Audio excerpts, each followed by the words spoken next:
There are plenty of good bikes to choose from. Only test winners with perfect 10 ratings make it into MBR's Editor's Choice. One such bike is the Whyte G-170S.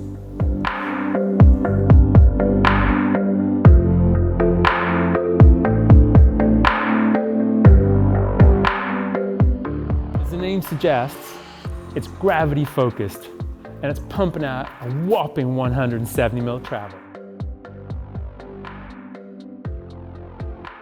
Factor in the progressive geometry and sizing, and it's everything a modern enduro bike should be. And while it's a big hitter, one of the things I really love about this model is you get top-end performance without the hefty price tag. In fact, at $2,399, it's an absolute steal. Whyte pretty much pioneered the one-by-frame design, but the G-170 also benefits from the symmetrical chainstays and the stiffness benefits that come with them.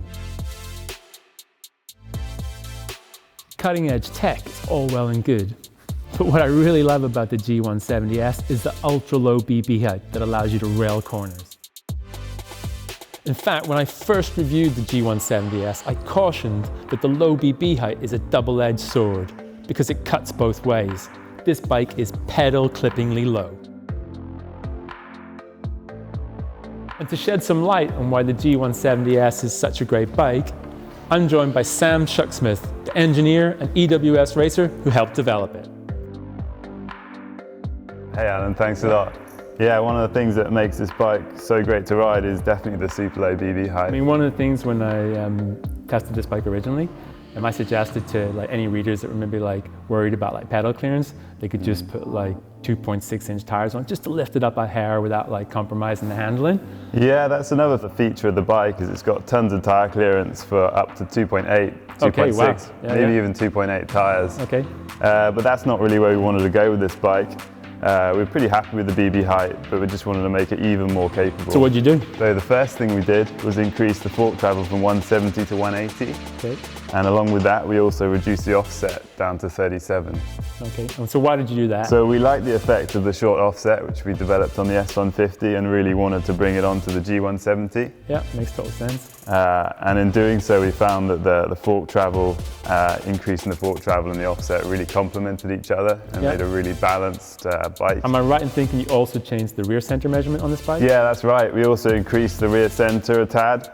That's basically just to restore the balance, which was one of the main focuses when developing the bike, just to get a bike that's just super easy to ride and puts you in center. Yeah. So with all the changes, the G170 hasn't lost any of its cornering ability? Yeah, exactly. I think the BB is still nice and low, and the changes to the fork just enhance the steering.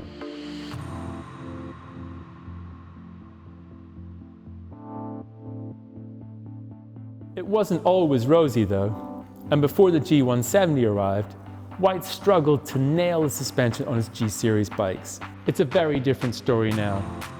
The G170 is smooth through the rough and composed in the chaos.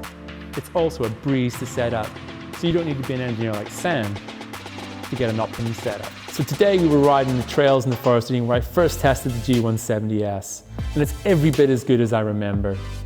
More importantly, they're the same trails that I've tested loads of other enduro bikes on, often costing 2 to 3 times the price of the Whyte.